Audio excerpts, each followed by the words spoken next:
اعوذ باللہ من الشیطان الرجیم، بسم اللہ الرحمن الرحیم۔ رہبر معظم کی کتاب نبوت کی آخری تقریر آج ہمارا موضوع ہے، اور اس تقریر کا ٹائٹل ہے نبوت پر ایمان کی ذمہ داریاں۔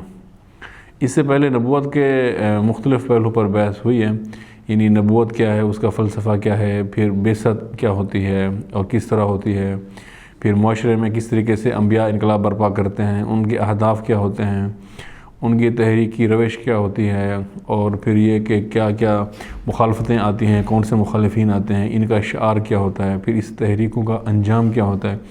یہ ساری باتیں زیر بحث آ چکی ہیں۔ اب اس کتاب کا یہ آخری ٹائٹل ہے، اگرچہ نبوت پر ہماری بحث انشاءاللہ اس کے بعد بھی جاری رہے گی، لیکن اس کتاب کے حوالے سے یہ آخری ٹائٹل ہے، اور اس کا عنوان یہ ہے کہ نبوت پر ایمان کی ذمہ داریاں۔ یعنی اگر ایک شخص اس بات پر ایمان لے آتا ہے کہ نبوت برحق ہے، اللہ تعالیٰ کی طرف سے انبیاء برحق ہیں، اور یہ 1,24,000 انبیاء برحق ہیں، اور رسول خدا آخری نبی اور نبی برحق ہیں، اور ان پر ہم ایمان لاتے ہیں، تو آیا یہ عقیدہ، یہ نظریہ ہم پر کوئی ذمہ داری لگاتا ہے یا نہیں لگاتا؟ اور لگاتا ہے تو وہ ذمہ داری کیا ہے؟ یہ آخری ٹائٹل ہے، اور اس پر بہت کمال اور سیر حاصل بحث حضرت مقام معظم رہبری نے فرمائی ہے۔ اچھا، سب سے پہلے تو آپ سے میں پوچھتا ہوں، آپ یہ بتائیے کہ آپ کو کیا لگتا ہے کہ نبوت کو ماننے سے واقعی کوئی ذمہ داری آتی ہے انسان کے اوپر، یا اس سے ذمہ داری نہیں آتی؟ جی اچھا، ایک جو بہت سادہ سی بات ہمارے ذہن میں آتی ہے صرف اس ٹائٹل کو دیکھ کر، جو میں نے آپ کے سامنے بیان کیا کہ نبوت پر ایمان کی ذمہ داریاں، نبوت پر ایمان کی ذمہ داریاں، یعنی جب آپ نے نبوت پر ایمان آپ کو آ گیا، نبوت پر آپ ایمان لے آئے، پھر اس کے بعد کیا ذمہ داری آتی ہیں؟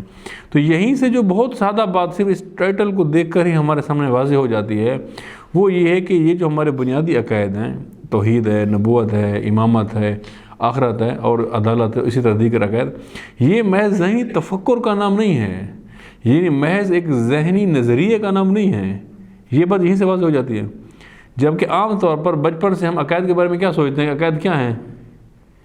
یعنی عام طور پر ہم یہ سنتے ہیں کہ عقائد وہ ہیں جو آپ جن چیزوں کو مانتے ہیں، آپ کے جو ذہن میں تصورات ہیں، یہ عقائد ہیں، تو وہ الگ ہیں۔ اعمال جو آپ کرتے ہیں وہ الگ ہے، پھر کہتے ہیں کہ جناب عقائد ٹھیک ہونے چاہیے، اعمال خراب بھی ہوں تو کام چل جائے گا۔ عقائد ٹھیک سے کیا مراد ہے؟ آپ کے ذہن میں جو کنسیپٹ ہے وہ درست ہونا چاہیے، دیٹس اٹ۔ جبکہ یہاں جب یہ بات آتی ہے کہ ذمہ داری، اس کا مطلب کیا ہے؟ اس کا مطلب یہ ہے کہ یہ جو عقائد ہیں بنیادی ہمارے، یہ صرف ذہنی تفکر کا نام نہیں ہے کہ آپ کائنات کی خلقت کے بارے میں کیا تفکر رکھتے ہیں، اس کا نام توحید نہیں ہے۔ آپ اللہ تعالیٰ کے بھیجے ہوئے نمائندوں کے بارے میں آپ کا نظریہ کیا ہے، اسے نبوت نہیں کہتے۔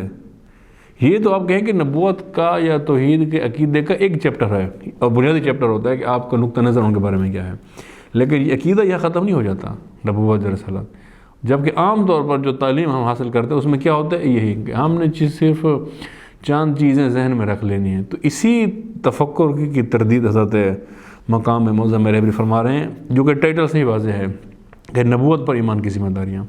اور اس میں رسول خدا یہ فرماتے ہیں کہ ہم اذان کے اندر، ہم کلمہ کے اندر، ہم نماز میں تشہد کے اندر یہ پڑھتے ہیں کہ اشہد ان محمد رسول اللہ، تو یعنی ہم یہ گواہی دیتے ہیں کہ حضرت محمد مصطفیٰ کیا ہیں، اللہ کے رسول ہیں۔ تو مقام معظم رہبری یہ فرماتے ہیں کہ جب یہ ہم گواہی دیتے ہیں کہ رسول خدا اللہ کی طرف سے رسول ہیں، تو اس گواہی کے بعد کیا ذمہ داری جو ہمارے اوپر آتی ہے، اور آیا کوئی ذمہ داری آتی بھی ہے یا نہیں آتی؟ تو اس پر یہ فرماتے ہیں کہ جیسے ہی آپ نے یہ اعلان کیا کہ رسول خدا حضرت محمد مصطفیٰ اللہ کے رسول ہیں، یہ اعلان کرتے ہی آپ پر ذمہ داری آ جاتی ہے۔ ہاں، جب یہ اعلان آپ نہ کریں تو پھر ذمہ داری نہیں ہے، یعنی پھر آپ نبوت سے باہر ہیں۔ جیسے آپ نبوت پر ایمان لاتے ہیں اور یہ اقرار کرتے ہیں تو فوراً آپ کے اوپر ذمہ داری آ جاتی ہے، اور وہ کون سی ذمہ داری ہے وہ رہبر معظم بیان فرماتے ہیں، اسی کو میں دیکھ کر یہ آپ کے سامنے بیان کرتا ہوں۔ یعنی رہبر یہ فرماتے ہیں کہ یہ شہادت، یہ گواہی جب آپ دیتے ہیں تو یہ آپ کے اوپر ایک مسئولیت کا بار آپ کے اوپر رکھ دیتی ہے۔ مسئولیت یعنی ایک ذمہ داری، وہ کیا ہے؟ یعنی راہ نبی پر چلنا اور نبی کے مقصد کو منزل مقصود تک پہنچانے کی ذمہ داری اٹھانا۔ یہ وہی اسٹیٹمنٹ ہے جو رہبر نے بیان فرمائی، جو میں نے دیکھ کے پڑھی۔ کیا؟ یعنی پہلی چیز راہ نبی پر چلنا۔ جب آپ نے یہ کہہ دیا کہ حضرت محمد مصطفیٰ اللہ کے رسول ہیں، تب آپ پر سارے باقی راہ کیا ہو گئے؟ کالعدم ہو گئے۔ اب ان راہوں پر نہیں چل سکتے۔ اگر آپ باقی راہوں پہ چلیں گے تو پھر اس کا مطلب ہے کہ آپ کا نبوت پر ایمان نہیں ہے۔ جب آپ نے یہ کہہ دیا کہ یہ حضرت محمد اللہ کے رسول ہیں اور نبوت برحق ہے، تو اب آپ کے پاس ایک راستہ رہ جاتا ہے، اور وہ راہ کیا ہے؟ وہ راہ انبیاء ہے، اور یہ وہ راہ ہے جس کی تفصیلات پچھلے ہمارے سیشنز میں گزر چکی ہیں کہ انبیاء کس راہ پہ چلتے تھے، کیا ان کا آغاز ہوتا تھا تحریکوں کا، انجام کیا ہوتا تھا، روش کیا ہوتی تھی، یہ سارا بیان ہو چکا۔ اور جیسے آپ نے کہا کہ ہم ایمان لاتے ہیں، تب آپ پہ سارے راستے کیا ہو گئے؟ بند، صرف ایک راستہ باقی رہ گیا، اور وہ ایک راستہ کیا ہے؟ راہ انبیاء۔ لہٰذا پہلا جملہ رہبر کا یہ ہے کہ راہ نبی پر چلنا، یعنی باقی راہوں پہ آپ نہیں چل سکتے۔ یہ نہیں کہہ سکتے کہ مجھے یہ راہ پسند ہے میں اس پہ چلوں گا، یا پھر تو اس کا مطلب آپ رسالت کے انکاری ہیں۔ آپ نے صرف راہ نبی پر چلنا ہے، اور راہ نبی پر جب چلنا ہے تو پہنچنا کیا ہے؟ یعنی راستہ تو کسی بھی گزرنے کی جگہ ہوتی ہے، گزرگاہ ہوتا ہے، منزل مقصود کبھی بھی راستہ نہیں ہوتا، ہر راستے ایک منزل ہوتی ہے۔ تو جب آپ نے راہ نبی پر چلنا ہے تو آپ کی منزل کیا ہوگی؟ منزل وہ ہے کہ نبی کے مقصد کو منزل مقصود تک پہنچانا، اور یہ ذمہ داری اٹھانا کہ یعنی جو مقصد، جو ہدف نبی کا تھا، نبی جس مقصد کو لے کر آئے تھے، اس مقصد کو پورا کرنا کی ذمہ داری اب میرے شولڈر پر آتی ہے۔ میرے اوپر کیوں آ گئی؟ کیونکہ میں ایمان لے آیا ہوں کہ وہ نبی تھے، ان کا راستہ درست تھا، ان کی بات درست تھی۔ تو جیسے ہی آپ نے یہ کہا، اب آپ پر ذمہ داری آ گئی کہ اب آپ نے بھی اسی راہ پر چلنا ہے، اور وہی منزل مقصود آپ کا بھی ہونا چاہیے جو نبی کا تھا۔ تو اب یہاں پر رہبر معظم بات کو آگے بڑھاتے ہیں، اور رہبر یہ فرماتے ہیں کہ اگر کوئی شخص دل میں یہ عقیدہ رکھتا ہو کہ یہ انبیاء برحق ہیں اور بالخصوص رسول خدا آخری نبی ہیں اور برحق ہیں، تو یہ عقیدہ رکھنا کافی نہیں ہے، اس سے نبوت پر ایمان ثابت نہیں ہوتا۔ پھر رہبر فرماتے ہیں حتیٰ زبان سے بھی اگر آپ کہہ دیں کہ میں انبیاء پر ایمان لایا، رسول خدا کو آخری نبی مانتا ہوں، آخری رسول مانتا ہوں، تو یہ اقرار بھی نبوت پر ایمان کے لیے کافی نہیں ہے۔ ان دو چیزوں کے ہونے سے نبوت پر ایمان ثابت نہیں ہوتا۔ بات سادہ ہے یا سخت ہے؟ بہت سخت ہے۔ یعنی دل میں رکھنا بھی کافی نہیں ہے، اور زبان سے کہہ دے تو بھی کافی نہیں ہے، اس سے آپ کا ایمان ثابت نہیں ہوتا۔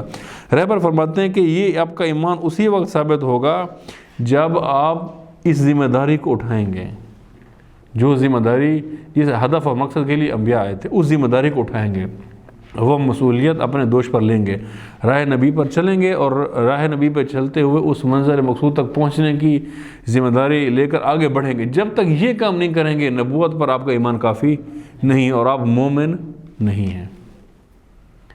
ٹھیک ہے، یعنی کہ پھر رب یہ فرماتے ہیں کہ ہو سکتا ہے کہ اس شخص کو ظاہراً مومن کہا جائے کہ چونکہ یہ کہہ رہا ہے کہ میں انبیاء کو مانتا ہوں، دل میں بے محبت رکھتا ہے، لیکن ظاہراً تو ہو جائے گا مومن، اور دنیا میں مومن والا احترام، مومن والا پروٹوکول اس کو مل جائے گا، لیکن یہ شخص حقیقی مومن نہیں ہے۔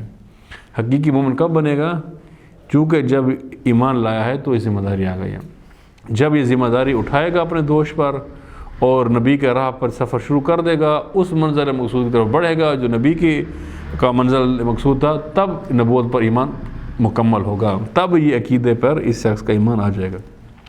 پھر آگے رہبر خود بیان فرماتے ہیں کہ پیغمبر کون سی ذمہ داری ادا کرنے آتے ہیں؟ یعنی جب ہم نے یہ کہا کہ نبی کا راہ اور نبی کی منزل، تو یہ نبی کی منزل ہوتی کیا ہے، ان کا ہدف ہوتا کیا ہے؟ اور یہ ہم پہلے بیان کر رہے ہیں، کیا ہے وہ ہدف انبیاء جس کے لیے آتے ہیں؟ کیا ہے؟ ایک توحیدی معاشرے کا قیام، اور اسی توحیدی معاشرے میں انسان سازی کرنا، انسان سازی کا کارخانہ لگانا، اور لوگوں کو خدا تک پہنچانا، یہ وہ کام ہے جو انبیاء کرنے آتے ہیں۔ تلاوت کلام پاک کرتے ہیں، تزکیہ نفس کرتے ہیں، اور ان کو علم و حکمت کی تعلیم دیتے ہیں، یہ جزوی ہدف ہوتا ہے، اس کے پیچھے جو بڑا ہدف ہوتا ہے یہ ہے۔ تو یعنی اس کے اندر رہبر یہ فرماتے ہیں کہ بنیادی طور پر انبیاء کیا کرنے آتے ہیں؟ ایک توحیدی معاشرے کا قیام، اور توحیدی معاشرے کے قیام کے بعد لوگوں کو خدا کی طرف سفر کرنا، لوگوں کو انسان بنانا، یہ ہدف ہے جس کے لیے انبیاء آتے ہیں۔ اب یہاں رہبر یہ سوال اٹھاتے ہیں، کیا یہ مقصد، کیا یہ ہدف اچیو ہو چکا ہے، پورا ہو گیا، پوری زمین پر توحیدی معاشرہ قائم ہو گیا، تمام لوگ انسان کامل بن گئے، تمام لوگ خدا تک پہنچ گئے، یا رہتا ہے؟ اور کتنا رہتا ہے؟ تو جب وہ کہتے ہیں رہتا ہے، تو اب یہ ذمہ داری کس پر آئے گی؟ انبیاء تو چلے گئے، اپنا پیغام دے گئے، اور آخری نبی بھی اس دنیا سے چلے گئے، ان کی نبوت کا زمانہ باقی، ان کی شریعت باقی، لیکن نبی تو چلے گئے اس دنیا سے، اب کوئی نبی تو نہیں آئے گا ہمارے بیچ۔ ختم نبوت کا عقیدہ مسلمہ عقیدہ ہے مسلمانوں کے بیچ. تو اب جب نبی نہیں آئے گا اور وہ مقصد ابھی رہتا ہے انبیاء والا، وہ مقصد کس نے پورا کرنا ہے؟ وہ ذمہ داری کس پر جائے گی؟ جو ایمان لائے گا نبوت پر.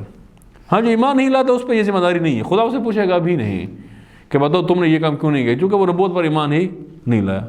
جو نبوت پر ایمان لائے گا خدا اسے پوچھے گا کہ تم نبوت پر ایمان لائے تھے، تم نے کہا تھا کہ راہ انبیاء درست ہے، تعلیمات انبیاء درست ہیں، ہدف و مقصد نبی درست ہے. جب درست تھا تو تم کہاں تھے؟ تم نے اپنی ذمہ داری ادا کیوں نہیں کی؟ لہٰذا پھر اسے باز گشت ہوگی. تو یہاں پر پھر رہبر معظم ایک جملہ کہتے ہیں کہ جب انسان یہ کہتا ہے کہ میں گواہی دیتا ہوں کہ آپ اللہ کے رسول ہیں، تو اس کا معنی یہ ہے کہ وہ ان ذمہ داریوں کا وفادار ہے. اگر وہ ان ذمہ داریوں کی پابندی نہ کرے تو وہ جھوٹ کہہ رہا ہے، اور یہ گواہی جھوٹی ہے. کون سی گواہی؟ اشہد ان محمد رسول اللہ. یہ گواہی پھر جھوٹی بن جائے گی اگر آپ نے ذمہ داری نہیں اٹھایا. اور یہ شخص مومن نہیں ہے بلکہ منافق ہے. یہ رہبر معظم فرماتے ہیں. کون سا شخص؟ جو یہ کہتا ہے کہ رسول خدا برحق ہے، نبوت پر میرا ایمان ہے، انبیاء سارے سچے ہیں، رسول خدا آخری نبی ہیں، میں ان پر ایمان لاتا ہوں، یہ کہتا ہے لیکن یہ ذمہ داری اپنے اوپر نہیں اٹھاتا، تو یہ انسان کیا ہے در حقیقت؟ منافق ہے. اور پھر رہبر معظم اس کی تشریح سورہ منافقون کی پہلی آیت سے کرتے ہیں. وہ آیت آپ کے سامنے تلاوت کرتا ہوں، ایک دو صلوات پڑھیے گا بابا سے بران. آپ کی آوازیں بیٹھ گئی ہیں، اس سے لگ رہا ہے کہ آپ جو ہے نا سکتہ میں آ گئے. ایک دفعہ بابا سے بلند صلوات پڑھیے.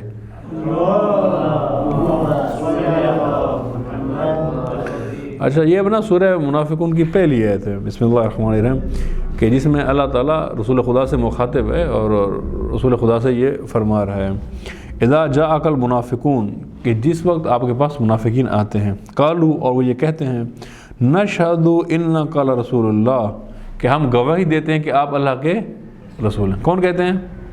منافق. اذا جاءک المنافقون، کہ جب آپ کے پاس منافقین آتے ہیں، قالوا نشہد انک لرسول اللہ، کہ ہم یہ گواہی دیتے ہیں کہ آپ اللہ کے رسول ہیں. اب اللہ کیا کہتا ہے؟ واللہ یعلم، اور اللہ یہ بات جانتا ہے. کیا جانتا ہے؟ انک لرسول، کہ آپ ہمارے رسول ہیں. واللہ یشہد، اور اللہ یہ بھی گواہی دیتا ہے. کیا گواہی دیتا ہے؟ ان المنافقین لکاذبون، کہ منافق جھوٹے ہیں. اب منافق کیوں جھوٹے ہیں؟ منافق کیا کہہ رہے ہیں کہ اے رسول آپ اللہ کے رسول ہیں، تو یہ جھوٹی بات ہے. اگر دنیا میں کوئی بندہ آئے اور وہ یہ کہے کہ رسول خدا اللہ کے رسول ہیں، تو یہ جھوٹ ہے. شاید اسے بڑا سچ نہ ہو کائنات کے اندر، یہ کھلی حقیقت ہے. اس میں کیا جھوٹ ہے؟ تو اللہ کیوں کہہ رہا ہے کہ یہ جھوٹے ہیں؟ نہیں، یہی پہ تو دو تفاسیر میں فرق آ گیا.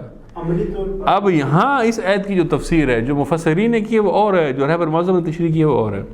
اسی لیے میں نے کہا نا کہ نبوت کا جو بہت وسعت کے ساتھ تجزیہ کیا ہے اور ایک براڈر ویژن پیش کیا، وہ صرف مقام معظم رہبری نے کیا. باقیوں کے ہاں اتنی وسعت نہیں ہے نبوت کے عناوین پر تشریحات کی. آپ باقی مفسرین کی تفسیر دیکھیں تو وہ سب یہی کہتے ہیں کہ منافق دل سے مومن نہیں تھے، دل سے ایمان نہیں رکھتے تھے، اوپر سے کہتے تھے. تو اسی لیے اللہ کہہ رہے ہیں کہ چونکہ دل ان کی گواہی نہیں دے رہے اور زبان سے بول رہے ہیں، لہٰذا یہ منافق ہے. جبکہ رہبر نے یہ تجزیہ نہیں کیا. رہبر کہتے ہیں دل میں بھی چاہے ایمان رکھتے ہوں تو پھر بھی منافق ہیں. کیوں؟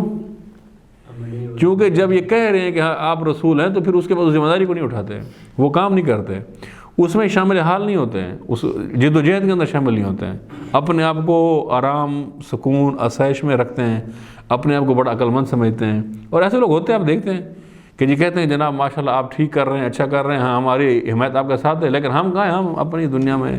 تو یہ طبقہ قرآن کے نزدیک کیا ہے؟ منافق ہے. اب رہبر کی تشریح یہ نہیں ہے کہ یہ لوگ دل سے جو ہے نا ایمان نہیں رکھتے تھے، صرف زبان سے کہتے تھے اس لیے منافق ہیں. باقی مفسرین یہی رہے، لیکن رہبر کا تجزیہ سے ہٹ کے رہبر فرماتے ہیں کہ دل سے بھی ہو تو بھی منافقت نکالنے کے لیے کافی نہیں ہے کہ دل کے اندر، بلکہ جب تک وہ ذمہ داری نہ اٹھائے. لہٰذا رہبر یہ فرماتے ہیں کہ یہ آیت صرف اس دور کے منافقین کے لیے نہیں ہے بلکہ آج کے لوگوں کے لیے بھی ہے، کہ اگر کوئی شخص اذان کے اندر، کلمے کے اندر، تشہد کے اندر یہ گواہی دے کہ آپ اللہ کے رسول ہیں، لیکن وہ اپنے اوپر کوئی ذمہ داری بھی نہ لے، تو یہ انسان کیا ہے؟ منافق ہے. یہ مومن نہیں ہے. بے شک دنیا اسے مومن کہے، دنیا اسے مومن کا پروٹوکول دے، دنیا میں وہ شخص بڑا عزت دار بنا پھرتا رہے کہ جی میں رسول خدا کا امتی ہوں، ان کا ماننے والا ہوں کہتا رہے، لیکن بارگاہ خدا میں یہ کیا ہے؟ منافق ہے. یہ بس سادہ ہے، مشکل ہے. مشکل ہے، لیکن ہے تو سمجھنے میں بہت سادہ ہے، بات تو کھلی ہے، ہاں ہمارے خلاف ہے یہ اور بات ہے۔ تو لہٰذا یہ جو نظریہ رہبر فرماتے ہیں کہ توحید پر بھی رہبر نے یہ بات کی، باقی عقائد پر بھی بات کی کہ یہ عقائد تبھی پورے ہوتے ہیں جب انسان ان کی ذمہ داری اٹھا کر اپنے دوش پہ رکھتا ہے۔ ذمہ داری نہ اٹھائے، صرف ذہن میں تصور کر لے کہ جی 1,24,000 انبیاء آئے تھے، ان میں سے 5 بڑے انبیاء تھے، 313 رسول تھے، رسول خدا آخری ہیں، تو یہ ذہن میں رکھ لے تو ہمارے مطابق کیا ہے وہ اس کا نبوت کافی ہو گیا ہے، بس مکمل ہو گیا۔ لیکن رہبر فرماتے ہیں ایسا تھوڑی ہے، اور ہم نے تمام عقائد کے ساتھ یہی اشر کیا ہے۔ یعنی کوئی شخص یہ مان لے کہ رسول خدا کے بعد 12 امام ہیں اور یہ ان کے نام ہیں اور یہ معصوم ہیں اور یہ اللہ کی طرف سے تو بس امامت ختم، یہ ذہن میں یہ رکھ لے بس، باقی جو مرضی کرے، صرف اس کے ذہن میں یہ ہو کہ یہ 12 شخصیات اللہ کی طرف سے منسوب ہیں، یہ امام ہیں، معصوم ہیں، بس یہ کافی ہے، اس لیے امامت کافی ہو جاتی ہے۔ اور ذہن میں یہ رکھ لے کہ کائنات خود بخود نہیں بنی بلکہ اللہ نے بنائی ہے، تو توحید کمپلیٹ ہے، اور ایک دن ہم سب اٹھ جائیں گے تو آخرت بھی پوری۔ ہمارے عقائد یہ ہیں، جبکہ اس اتنے عقائد پہ جو ہے نا جان نہیں چھوڑ دے، یہ اتنا جامع دین ہے جو اللہ تعالیٰ نے پیش کیا، تو وہ اتنا مختصر عقائد پہ کھڑا ہے۔ تو بہرحال یہ پہلی بات تھی جو بیان ہوئی کہ نبوت کیا ذمہ داری عائد کرتا ہے انسان کے اوپر، توحیدی معاشرے کے قیام کے لیے جد و جہد کرے گا۔ کس راہ پہ چلے گا؟ اپنی طرف سے گراہ بنائے گا یا راہ انبیاء؟ راہ انبیاء پر چلتے ہوئے، پہلا جملہ یہ۔ پھر راہ انبیاء پر منزل مقصود کیا ہوگا؟ اپنی طرف سے نہیں ہدف فٹ کرے گا کہ ہمارا یہ ہدف ہے ہم اس کے لیے چل رہے ہیں، نہیں، اپنی طرف سے نہ ہدف معین کر سکتا ہے انسان، اپنی طرف سے راہ معین کر سکتا ہے۔ راہ بھی وہی انبیاء والا، چونکہ انبیاء کا راہ بھی انبیاء کا اپنا نہیں تھا راہ، بلکہ کس نے کہا تھا اس راہ پہ چلو؟ اللہ کی طرف سے تھا، اسی لیے ان کے راہ ہو جاتے۔ اور ہدف بھی انبیاء نے اپنی طرف سے ہدف نہیں بنا، بلکہ اللہ نے انہیں یہ ہدف دیا۔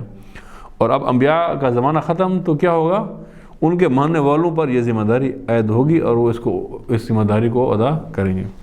ایک دو صلوات پڑھیے بابا سے۔ اس کے بعد ایک اور بات رہبر بیان فرماتے ہیں کہ جب نبی کسی معاشرے میں آتا ہے تو اس کے بعد اس معاشرے کی کیا حالت ہوتی ہے۔ ایک تو نبی سے پہلے کی ہم بات کر چکے ہیں کہ نبی سے پہلے کیسا ہوتا ہے معاشرہ۔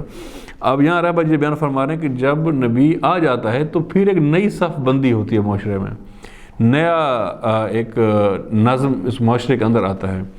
یہ بیان فرماتے ہیں رہبر کہ نبی کے آنے سے پہلے پورے کا پورا معاشرہ فساد کے اندر ہوتا ہے، پورے کا پورا معاشرہ ہلاکت کی طرف جا رہا ہوتا ہے اور بالکل ہلاکت کے دہانے پہ پہنچا ہوا ہوتا ہے۔ اب جیسے نبی آتا ہے، نبی اس معاشرے کو ہلاکت سے بچانے کی کوشش کرتا ہے، انہیں خدا کی طرف بلاتا ہے، اور وہ لوگ جو ہلاک ہو رہے تھے ان میں سے کچھ لوگوں کو بچانے میں کامیاب ہو جاتا ہے، اور کچھ لوگ اب اس نبی کے ہمنوا ہو جاتے ہیں، ان کے ساتھی ہو جاتے ہیں۔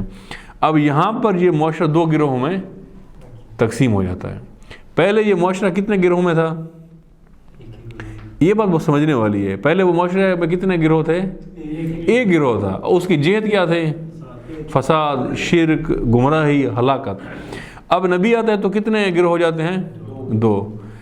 ایک گروہ اپنی سابقہ حالت پر باقی رہتا ہے، یعنی اسی طرح ہلاکت کے سفر کو جاری رکھتا ہے، نبی کی بات نہیں سنتا، گمراہی کی بات سفر کو جاری رکھتا ہے۔ لیکن ایک گروہ وہ ہوتا ہے جو نبی کی تعلیمات پر عمل کرتا ہے، ان پر ایمان لاتا ہے اور اپنے آپ کو اس راستے سے، اس انجام سے الگ کر لیتا ہے۔ تو یہ ایک دوسرا طبقہ وجود میں آ جاتا ہے۔ تو جب بھی نبی آتے ہیں معاشرے میں کیا ہو جاتا ہے؟ تقسیم آتی ہے ہمیشہ، اور کہیں بھی الہی رہبر آئے گا، انبیاء کے راستے پر چلنے والا وہ رہبر آئے گا تو معاشرہ کتنے حصوں میں تقسیم ہوگا؟ 2 حصوں میں۔ یہ ہوگا، لازمی ہوگا، یہ ایک علامت بھی ہے۔ اب یہاں پر آپ ان باتوں کو سمجھ لیجئے کہ مثلا جب رسول خدا تشریف لائے اور قریش مکہ نے مختلف ہیلے حربے ان کے خلاف استعمال کیے ہیں کہ کس طریقے سے روکا جائے، انہی حربوں میں سے ایک حربہ یہ تھا کہ انہوں نے حضرت ابو طالب کو کہا کہ آپ جائیں اور یہ پیشکش کریں رسول خدا کو کہ آپ جو بھی چاہتے ہیں ہم آپ کو دینے کے لیے تیار ہیں، اگر آپ حکومت چاہتے ہیں تو اس مکہ کی حکومت ہم آپ کو دے دیتے ہیں، اگر آپ ایک خوبصورت خاتون سے شادی کرنا چاہتے ہیں عرب کی بہترین خاتون آپ کو دیتے ہیں، اگر آپ کو مال چاہیے تو آپ کو وہ بھی دیتے ہیں۔ یہ بڑی پیشکش کی، چونکہ عام طور پر لوگوں کو یہی چاہیے ہوتا ہے، جو لوگ بھی آتے ہیں دنیاوی مقاصد کے لیے اسی میں سے آتے ہیں، تو یہ سارے پیشکش کیوں کر رہے تھے رسول خدا کو؟ اور ساتھ میں وہ یہ بھی کہہ رہے ہیں، ظاہر جب ہم انشاءاللہ رسول خدا کی تحریک پر بحث کریں گے، تاریخی تجزیے میں، تو پھر یہ بات انشاءاللہ تفصیل سے بیان کریں گے۔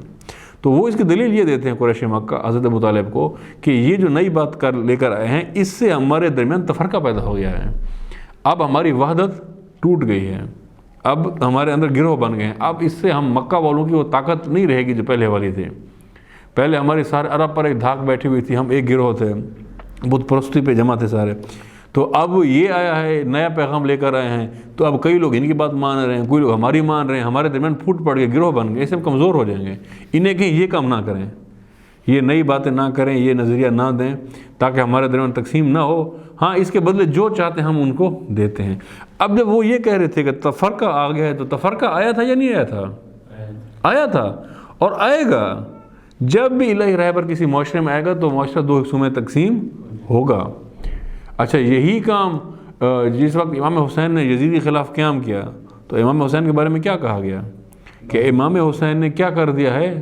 تفرقہ پیدا کر دیا ہے، معاشرے کے اندر تقسیم پیدا کر دیا ہے۔ یعنی یہ اتنا زیادہ نظریہ پھیلایا بنی امیہ نے خود امام کے دور میں، اتنی زیادہ اس کی ترویج ہوئی کہ امام کو اپنی وصیت میں لکھنا پڑا کہ میں اسی لیے نہیں نکلا کہ تفرقہ پیدا کروں۔ وصیت آپ نے سنی ہو ساری، جو محمد حنفیہ کو امام نے تحریری وصیت نامہ دیا اپنے روانگی کے وقت مکہ سے، کہ جس میں امام یہ فرماتے ہیں کہ میں اس لیے نہیں نکلا کہ امت میں تفرقہ پیدا کروں یا خود سری کروں اور یا اس امت کے اندر بگاڑ لاؤں، بلکہ میں نکلا ہوں اس امت کی اصلاح کے لیے۔ تو جو وجہ امام کہہ رہے کہ میں یہ کرنے نہیں نکلا، امام کو کیوں کہنا پڑا کہ میں یہ کام کرنے نہیں نکلا؟ ڈائریکٹ کہہ دے کہ میں اصلاح کے لیے نکلا ہوں۔ یہ کیوں کہہ رہے ہیں کہ تفرقہ پیدا کرنے کے لیے میں نہیں نکلا؟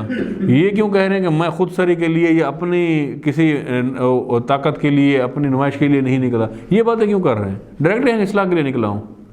اس کا مطلب ہے کہ لوگ اس وقت یہ سمجھ رہے تھے کہ امام ان مقصد کے لیے نکل رہے ہیں۔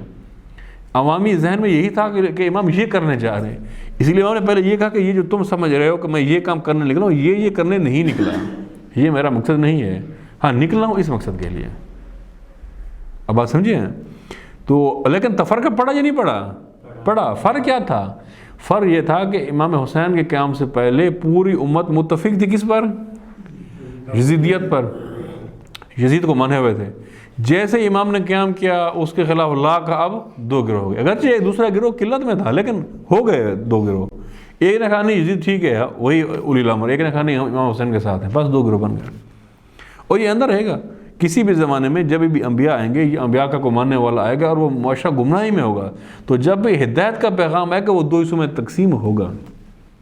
جب دو حصوں میں تقسیم ہوگا تو یہ علامت ہوگی کہ یہ پیغام الہی ہے۔ ایسا کبھی بھی نہیں ہوتا کہ سارے گمراہی پر تھے، اب ہدایت کا پیغام آئے تو سب کے سب ہدایت پہ آ جائیں، ایسا نہیں ہوتا۔ کچھ لوگ اپنے روش کو باقی رکھتے ہیں اور کچھ اس کو سمجھ پاتے ہیں۔ اب جو اتحاد ہے، وحدت ہے، وہ پھر کہاں جائے گی؟ جو اتنی زیادہ تکرار ہے قرآن مجید کی احادیث میں، وہ یہ ہے کہ اتحاد اور وحدت کہاں پر ہوتا ہے؟ حق کے اوپر اتحاد ہوتا ہے۔ یہ نہیں ہوتا کہ حق اور باطل میں اتحاد کرا دیں، بات سمجھ رہے ہیں؟ یہ گمراہ طبقہ وہ گمراہ کی طرف جا رہا ہے، وہ شرک کی طرف جا رہا ہے، اب اس کے اتحاد کریں گے، اس طرح نہیں کہا قرآن نے، بلکہ اتحاد یہ ہے کہ حق والے آپس میں نہ لڑیں، جو ایک ایمان پر ایک عقیدے پر ہیں یہ آپس میں نہ لڑیں، ان کے درمیان ٹکراؤ نہ ہو۔ یہ نہیں ہے کہ بت پرست اور خدا پرست کی اتحاد کرا دیا جائے۔ اب حضرت ابراہیم کو اللہ تعالیٰ نے کہا کہ یہ ایک امت ہے، ایک شخص ہے، لیکن قرآن نے کیا کہ یہ امت ہے۔ اور پورے بابل میں نے پہلے بیان کیا کہ ابراہیم اکیلے ایک شخص ہے، یا ان پر حضرت لوط ایمان رکھتے تھے جو ان کے بھانجے تھے، نبی بنے بعد میں، اس کے علاوہ کوئی شخص بھی ان کے اوپر ایمان نہیں لایا، تو کیوں اتحاد نہیں کر لیا انہوں نے؟ ورنہ وہ کہتے ہیں میں تنہا ہوں اس پورے معاشرے میں، جناب میں اتحاد کر لیتا ہوں، چونکہ وہ گمراہی پر تھے۔ گمراہی پر اتحاد نہیں ہوتا، اتحاد ہوتا ہے حق کے اوپر۔ جب ایک ایمان پر آپ آ جاتے ہیں، ایک نظریے پر آ جاتے ہیں، وہاں اتحاد ہوتا ہے۔ یہ نہیں کہ گمراہی ہو اور ہدایت ہو وہاں اتحاد ہو، وہاں نہیں ہوتا۔ بات واضح ہو رہی ہے؟ سمجھ آ رہی ہے؟ اچھا، یہاں پر ہے پر ایک بات اور بیان فرماتے ہیں کہ جب ہم نے یہ کہہ دیا کہ اب نبی آئے گا تو وہ معاشرہ کتنے حصوں میں تقسیم ہو جائے گا؟ دو حصوں میں۔ ایک کیا کرے گا؟ اپنا سفر گمراہی کی طرف جاری رکھے گا، ایک نبی کے ساتھ آ جائے گا۔ اچھا، جب دو گروہ ہو جائیں گے تو بڑے پرسکون طریقے سے دو گروہ ہو جائیں گے، یا آپس میں کوئی محاذ شروع ہوگا، کوئی جنگ و جدال کا ماحول بنے گا؟ کیا ہوگا؟ محاذ بنے گا، دو محاذ آ جاتے ہیں۔ پہلے ایک ہی محاذ تھا، سب گمراہی کی طرف، اب نبی آئے انہوں نے حق کی طرف بولا، دو محاذ، ایک توحیدی محاذ ہے اور ایک شرکیہ محاذ ہے۔ ایک ہدایت کی طرف جا رہا ہے گروہ اور ایک ہلاکت کی طرف، گمراہی کی طرف جا رہا ہے۔ اب جب یہ دو گروہ آتے ہیں تو ان میں ٹکراؤ شروع ہو جاتا ہے اور ان میں جنگ و جدال کا ماحول شروع ہو جاتا ہے۔ اتنا پرسکون تو نہیں ہوتا کہ جو مرضی ہے، ظاہر گمراہی کی طرف جو پورا نظام جارت ہو، یہ تو نہیں برداشت کرے گا کہ لوگ اس کو چھوڑ کے ہدایت کی طرف جائیں، یا مقابلے میں آ جاتے ہیں۔ اب جب مقابلے میں آ جاتے ہیں تو یہاں ایک بڑا ایک ظریف نکتہ ہے جس کی طرف رہبر اشارہ فرماتے ہیں کہ یہ فرماتے ہیں کہ اب جب ایک شخص نیا ایک شخص آتا ہے اور وہ یہ دیکھتے ہیں کہ دو محاذ بن گئے ہیں، ایک ہدایت کا محاذ ہے جس کو نبی لیڈ کر رہا ہے، ایک گمراہی کا محاذ ہے، اور ان میں آپس میں جنگ ہے، تو وہ جب ان کا تجزیہ کرتا ہے کہ کس کا موقف ٹھیک ہے، کون صحیح ہے، تو اس کا دل گواہی دیتا ہے کہ نبی کا راستہ ٹھیک ہے، یہ محاذ درست ہے، اس کو جین کرنا چاہیے۔ تو جب وہ اسے جین کرنا چاہتا ہے تو اس کے ذہن میں یہ آتا ہے کہ اگر اسے جین کروں گا تو گمراہی کے محاذ کو چھوڑنا پڑے گا، اور اسے یہ لگتا ہے جب اس محاذ کو چھوڑوں گا، اسے جین کروں گا تو اس محاذ کی مخالفت مول لینا پڑے گی، یعنی پھر تو یہ طبقہ میرے مخالف ہوگا۔ وہ یہ کام کرنے سے ڈر جاتا ہے۔ ایک تیسرا طبقہ بھی وجود میں آ جاتا ہے۔ اب بات سمجھ گئے؟ ایک معاشرہ تھا، متفق تھا گمراہی کے اوپر، اب نبی آیا یا الہی رہبر آیا، جو بھی نبی کے راستے پہ چلنے والوں کسی بھی زمانے میں ہے، چونکہ اصول مسلمان ہیں، وہ ہدایت کی بات کرے گا۔ معاشرہ کتنے حصوں میں تقسیم ہو گیا؟ ایک گمراہی میں اور ایک ہدایت والا۔ اب بیچ میں ایک اور طبقہ بن جاتا ہے۔ یہ کون سا طبقہ ہوتا ہے؟ جو گواہی، جن کا دل تو گواہی دیتا ہے کہ نبی برحق ہیں، راستہ انہی کا ٹھیک ہے، لیکن جین نہیں کرتا آ کر ان کو۔ کیوں؟ ڈرتا ہے کہ بھئی وہ جو ہے نا ان کی مخالفت مول لینا پڑے گی۔ اب رہبر فرماتے ہیں اس کا انجام کیا ہوگا، اس کو کہاں شمار کیا جائے گا، اس گروہ کو؟ تو یہاں پر امام علی کا فرمان رہبر معظم نوٹ کراتے ہیں، اور یہ امام کا فرمان بہار الانوار میں موجود ہے، جو رہبر فرماتے ہیں کہ جو باطل کے مقابلے میں ساکت ہے وہ اس کا بھائی ہے۔ امام علی فرماتے ہیں جو باطل کے مقابلے میں، یعنی جو محاذ باطل ہے، گمراہی ہے، اس کے مقابلے میں کیا ہے؟ ساکت ہے، خاموش ہے، اس کی حمایت نہیں کر رہا باطل کی، بلکہ ہے کیا؟ چپ ہے، بس خاموش۔ یہ کیا ہے؟ اس کا بھائی ہے، اور جو اس پر راضی ہے، اور جو ہمارے ساتھ نہیں ہے وہ ہمارا مخالف ہے۔ یعنی جو حق کے ساتھ نہیں، وہ حق کا کیا ہے؟ مخالف ہے۔ اور اس لیے رہبر فرماتے ہیں پس یہ تیسرا گروہ اسلام کی نظر میں ایگزسٹ نہیں کرتا۔ اسلام کے نزدیک بس دو ہی طبقات آ جاتے ہیں۔ یہ تیسرا گروہ جو بظاہر نظر آتا ہے ہمارے ایگزسٹ نہیں کرتا، چونکہ ہم اس سے کس میں کنسیڈر کرتے ہیں؟ مخالفین میں کنسیڈر کرتے ہیں۔ ہاں، اس کا دل گواہی دیتا ہے کہ انبیاء کا راستہ حق پر ہے، اس کی قلبی حمایت اس طرف ہوتی ہے، لیکن کھل کے اس محاذ کی حمایت نہیں کرتا، اور گمراہی کے محاذ کے مقابلے میں نہیں آتا، پس یہ اسی کا ہی حصہ تصور کیا جاتا ہے۔ پھر ایک بات رہبر فرماتے ہیں، اور یہ بات سمجھنے والی ہمارے لیے، رہبر فرماتے ہیں کہ حق اور باطل کے درمیان جب بھی جنگ ہوگی، حق اور باطل کے درمیان جنگ ہوگی، تو یہ جنگ ناقابل اجتناب جنگ ہوتی ہے۔ یہ جملہ سمجھنے والا ہے۔ حق اور باطل کے درمیان جو بھی جنگ ہوگی، یہ کیا جنگ ہوگی؟ ناقابل اجتناب۔ اجتناب یعنی جس سے آپ بچ سکتے ہیں، گریز کر سکتے ہیں۔ یعنی ایسا کبھی بھی نہیں ہوتا کہ حق اور باطل کی جنگ ہو اور آپ کہیں کہ میں اس سے اجتناب کر رہا ہوں، یہ نہیں ہوتا۔ حق اور باطل کی جنگ ہمیشہ ناقابل اجتناب جنگ ہوتی ہے۔ اس میں آپ کو حتماً شامل ہونا ہوتا ہے۔ کس کے ساتھ؟ حق کے ساتھ۔ اور اگر آپ حق کے ساتھ نہیں ہیں تو آپ کیا تصور کیا جائیں گے کہ آپ آٹومیٹک باطل کے ساتھ ہیں۔ تیسرا گروہ نہیں تشکیل دیا جائے گا، تیسرا طبقہ نہیں گروہ بنایا جائے گا کہ ہاں یہ ادھر بھی ہے کچھ نہ، ایسا نہیں ہوگا، دو ہی ہوں گے۔ جب حق اور باطل میں ہوگی، حق ہوگا یا باطل ہوگا۔ مثلا آپ کے سامنے کربلا ہے، شاید پوری تاریخ بشریت میں حق اور باطل سمٹ کے اتنا واضح کوئی اس کی مثال ہو، جتنی روشن ترین مثال اس کی کربلا ہے۔ تو کربلا میں کتنے گروہ تھے؟ حق اور باطل۔ اب بیچ میں کتنا ایسے لوگ تھے، شاید لاکھوں میں یہ لوگ ہوں گے جو یزید کو اچھا نہیں سمجھتے تھے، اور جن کی حمایت امام حسین کے لیے تھی، امام کو روتے بھی تھے، شہادت سے پہلے بھی بعد میں بھی، لیکن اس تعریف کے مطابق وہ کس محاذ کا حصہ تصور ہوں گے؟ باطل کا۔ ان کے لیے کوئی تیسرا گروہ تشکیل نہیں دیا جائے گا، تیسری ڈیفینیشن نہیں بنائی جائے گی کسی گروہ کی کہ ہاں یہ تیسری کیٹیگری کے اندر آتے ہیں۔ کوئی تھرڈ کیٹیگری ہے ہی نہیں۔ حق اور باطل میں دو کیٹیگری ہیں، یا آپ حق کے ساتھ ہیں یا باطل کے ساتھ ہیں، تیسری کیٹیگری نہیں ہے۔ اب جو لوگ اپنے آپ کو بناتے ہیں کہ جی نہیں ہم کیا ہیں؟ نیوٹرل ہیں، تو اس کا مطلب نیوٹرلزم آئیڈیالوجی کی نظر میں ایگزسٹ نہیں کرتا۔ حق اور باطل میں نہیں ہوتی ہے نیوٹرلزم، چونکہ جب یہ حق اور باطل کی جنگ ہوگی تو یہ جنگ کون سی جنگ ہوگی؟ ناقابل اجتناب۔ اسے اجتناب ہو ہی نہیں سکتا۔ اگر آپ جین کریں گے تو حق کا ساتھی ہیں، اور اگر آپ نہیں آئیں گے تو آپ باطل میں ہیں، تیسری کوئی شکی نہیں ہے، اس پر نہیں جا سکتے۔ تو اس کے بعد کچھ آیات رہبر بیان فرماتے ہیں سورہ انفال کی، اور پھر یہ ان کی تقریر اختتام پذیر ہوتی ہے۔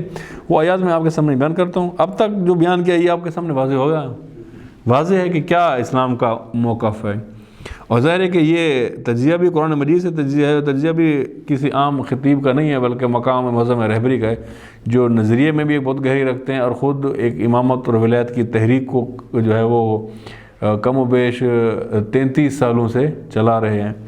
تو ان کا تجزیہ ایک عام شخص کا تجزیہ نہیں ہوگا، اور یہ تجزیہ تو بہت پہلے کا ہے ان کا، اب تو اور اس کے اندر مہارت میں پہنچ چکے ہیں۔ تو سورہ انفال کی آیاتیں ان پہ ذرا غور کیجیے گا، بہت گہرا مفہوم ہے ان کے اندر، اسی تشریح پر جو اب تک بیان ہوا ہے نا، اسی کی تشریح پر وہ آیات ہیں۔ اب تک ہم نے کیا بیان کیا کہ جو شخص بھی یہ گواہی دے گا کہ آپ اللہ کے رسول ہیں، تو یہ گواہی دیتے ہی اس پر کیا آ جائیں گی؟ ذمہ داریاں۔ وہ ذمہ داری کیا ہے کہ نبی کے راہ پہ چلنا، اور جو ذمہ داری نبی کی تھی اس کو منزل مقصود تک پہنچانا۔ اور نبی کی ذمہ داری کیا تھی؟ توحیدی معاشرے کا قیام، اور اس معاشرے کے بعد لوگوں کو خدا کی طرف سفر کرانا، یہ ان کا کام تھا۔ اور اگر ایک شخص یہ گواہی دیتا ہے کہ ہم آپ کو مانتے ہیں رسول، لیکن یہ ذمہ داری نہیں اٹھاتا، تو وہ انسان کیا ہے؟ وہ منافق ہے۔ جو بھی ذمہ داری نہیں اٹھاتا اور نبی کے راستے پہ نہیں ہے، وہ انسان کیا ہے؟ منافق۔ اور ایک معاشرے میں جب نبی آتا ہے تو معاشرہ کتنے حصوں میں تقسیم ہو جاتا ہے؟ تو کون سے؟ حق اور باطل۔ ایک تیسرا طبقہ بھی آتا ہے، یہ کس میں کنسیڈر ہوتا ہے؟ یہ باطل کا پارٹ ہوتا ہے، اسے تھرڈ کیٹیگری ہم نہیں کہتے۔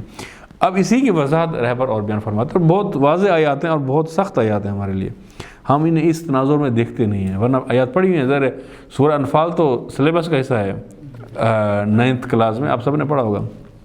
تو یہ آیت نمبر ہیں 72 سے 74، 3 آیات ہم پڑھیں گے۔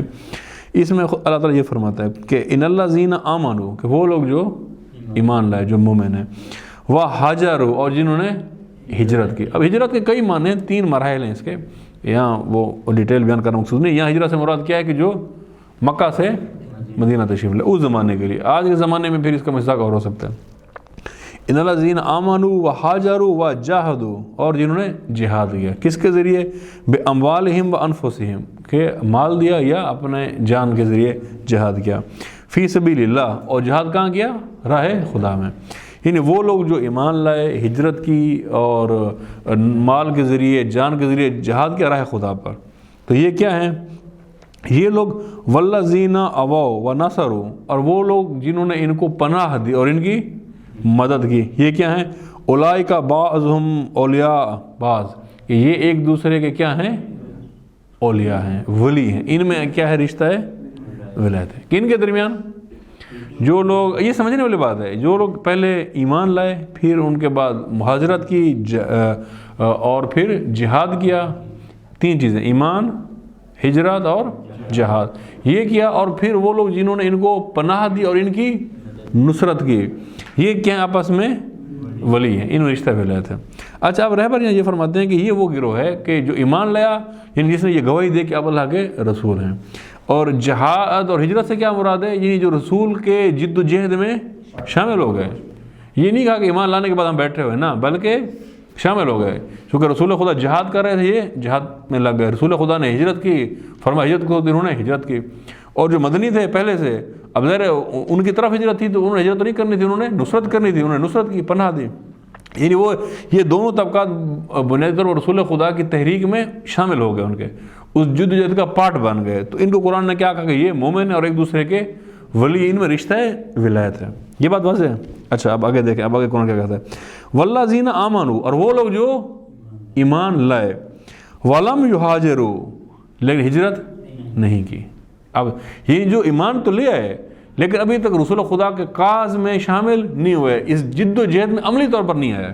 وہ یہ کہتے ہیں کہ اللہ ایک ہے، اور وہ یہ کہتے ہیں کہ آپ اللہ کے رسول ہیں، ہم مانتے ہیں، لیکن آپ کے ساتھ شامل نہیں ہوئے۔ ایسے لوگ تھے یا نہیں تھے؟ تھے، مکہ میں کافی لوگ تھے۔ یہ عہد بتا رہی ہے کہ وہ تھے۔ والذین آمنوا، جو لوگ ایمان لائے، ولم یہاجروا، لیکن ہجرت انہوں نے نہیں کی۔ کیا ہے؟ ما لکم من ولایتہم، تمہاری ان کے ساتھ کوئی ولایت نہیں ہے،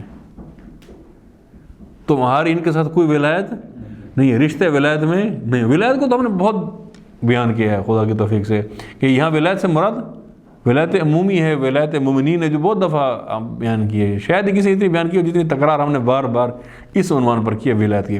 قرآن کہتے ہیں تمہاری ان کے ساتھ کسی چیز میں کوئی ولایت نہیں ہے۔ کیوں بھائی ایمان تو لے آئے ہیں، اب ولایت کیوں نہیں ہے؟ کیونکہ جد و جہد میں نہیں ہے شامل، ان کے ساتھ ولایت نہیں ہے آپ کی۔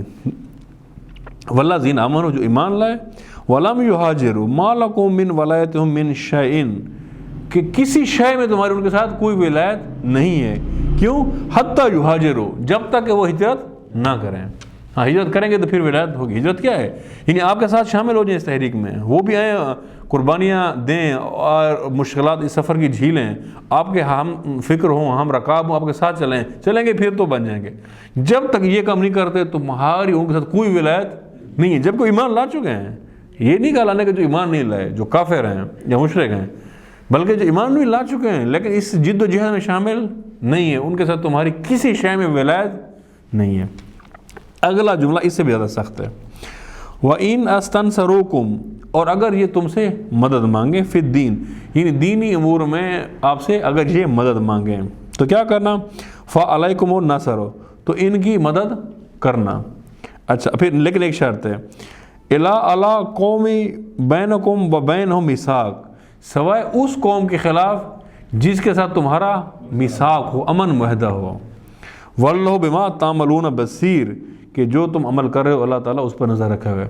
اب دوسری بات، پہلی بات سمجھا دیا آپ کو، دوسری بات اگر آپ کی مدد مانگیں تو مدد کرنا، لیکن اگر وہ مدد کسی ایسی قوم کے خلاف مانگ رہے ہوں کہ اس قوم سے جو مسلمان نہ ہو لیکن اس قوم سے تمہارا امن معاہدہ ہو تو پھر مدد نہیں کر سکتے۔ اس کا مطلب ہے یہ لوگ جو ایمان لاتے ہیں ابھی آپ کے ساتھ شامل نہیں ہوئے، آپ ان کی مدد صرف اس صورت میں کر سکتے ہیں کہ اگر ان کی جنگ کسی ایسے لشکر سے ہو جس سے آپ کا امن معاہدہ نہ ہو، پھر ان کی مدد کریں گے۔ اگر یہ کسی ایسے طبقے سے لڑتے ہیں جس سے آپ کا امن کا معاہدہ ہے تو پھر آپ کس کا ساتھ دیں گے؟ جس کے ساتھ آپ کا امن معاہدہ ہے۔ یعنی اس کا مطلب ہے کہ وہ کافر، وہ مشرک جو اسلامی تحریک کے ساتھ، اسلامی محاذ کے ساتھ امن معاہدے کے اندر ہیں، یہ زیادہ قریبی ہیں بنسبت ان کے جو ایمان لائے ہیں لیکن آپ کے ساتھ شامل حال نہیں ہوئے۔ سمجھ گئے بات؟ یہ سورہ انفال کی آیت نمبر 72 ہے۔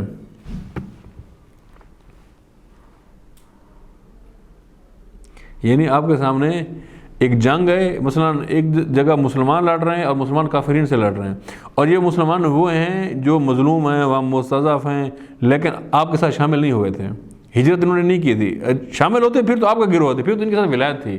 ان سے قرآن کہتے ہیں تمہاری کوئی ولایت نہیں ہے چونکہ شامل نہیں ہوئے، اور اب اگر یہ مدد بلائیں تو پھر مدد کرنا، لیکن اگر کسی ایسے گروہ سے لڑ رہے ہوں، کسی ایسے کافر سے لڑ رہے ہو جس کافر سے تمہارا امن معاہدہ ہو، پھر ان کا ساتھ نہیں دینا۔ کیا رسول خدا کے کافرین کے ساتھ امن معاہدے تھے یا نہیں تھے؟ آج کے زمانے میں بھی مختلف اسلامی ممالک کے معاہدے ہوتے ہیں یا نہیں ہوتے ہیں؟ ہوتے ہیں، ان سب میں یہ بات آتی ہے۔ اگلی آیت میں 73 میں خدا کیا فرماتا ہے؟ والذین کفروا، اور جو لوگ کافر ہیں، بعضهم اولیاء بعض، یہ ایک دوسرے کے ولی ہیں۔ اچھا اسی بات اللہ تعالیٰ یہ فرماتا ہے الا تفعلوه، اور اگر تم لوگوں نے اس اصول کو نہ مانا جو اصول اللہ نے پہلے بیان کر دی، پھر کیا ہوگا؟ تکون فتنۃ فی الارض، کہ پوری زمین پر فتنہ ہوگا، و فساد کبیر، اور کبیر بہت بڑا فساد پھیل جائے گا۔ ختم ہو گیا نا؟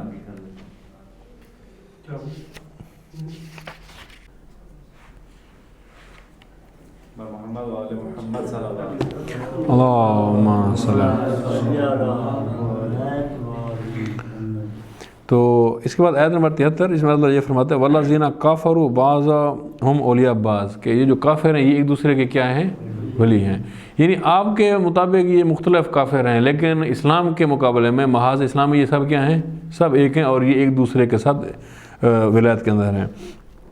الا تفعلوه، اور اگر آپ نے اس نقطے کو نہ سمجھا، اس پر عمل نہ کیا، اس بات کو نہ کر پہ عمل، تکون فتنۃ فی الارض و فساد کبیر، تو پھر کیا ہوگا؟ زمین پر فتنہ ہوگا اور فساد ہو جائے گا۔ یعنی اگر آپ ان باتوں کو نہ سمجھ پائے اور اس پر عمل نہ کیا، کیا باتیں؟ کہ جو لوگ ایمان لائے اور آپ کے ساتھ مہاجرت کی، جہاد کیا، ان کے ساتھ آپ کی ولایت ہے، اور جنہوں نے ایمان لایا لیکن ہجرت نہیں کی، یہ آپ کے ساتھ ولایت میں نہیں ہے۔ اس بات کو سمجھنی ہے، اس پہ عمل کرنا ہے، قرآن کہہ رہا ہے۔ اور اگر آپ مدد بلائیں تو اس صورت میں مدد نہیں کر سکتے اگر ان کے فریق مخالف کے ساتھ آپ کا امن معاہدہ ہو. اور کافر کیا ہیں؟ یہ ایک دوسرے کے ولی ہیں، آپ کو الگ الگ لگتے ہیں لیکن یہ سب ایک ہیں. بس ان چیزوں پر عمل کرنا ہے. اگر آپ عمل نہیں کریں گے ان اصولوں کو جو اللہ بیان کر رہا ہے تو پھر زمین پر کیا ہوگا؟ فساد پھیلے گا بہت زیادہ. اور یہاں فساد سے کیا مراد ہے؟ یعنی اسلامی نظام کو خطرہ ہوگا اس سے. اگر آپ سارے کافرین کو اپنا مخالف نہیں سمجھیں گے اور اس کو سمجھیں گے کہ یہ آپ کے ساتھ ہیں جبکہ ان کی آپس میں ولایت ہے، تو پھر اس صورت میں اسلامی محاذ کو نقصان پہنچ سکتا ہے. ان اصولوں کے اوپر عمل ضروری ہے. اس کے بعد پھر ایک بات قرآن کرتا ہے اور پھر یہ بات مکمل ہو جاتی ہے، اور وہ آیت نمبر 74 ہے.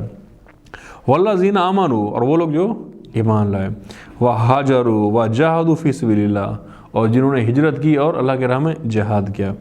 والذین آووا ونصروا، اور وہ لوگ جنہوں نے ان کی پناہ دی اور ان کی نصرت کی. اولئک هم المؤمنین حقا، یہ اصل مومن ہیں، یہ حق کے پکے مومن ہیں. لہم مغفرۃ و رزق کریم، کہ ان کے لیے ہم روز آخرت مغفرت دیں گے اور اس دنیا میں رزق دیں گے ان کو. کون حق کے پکے مومن ہیں؟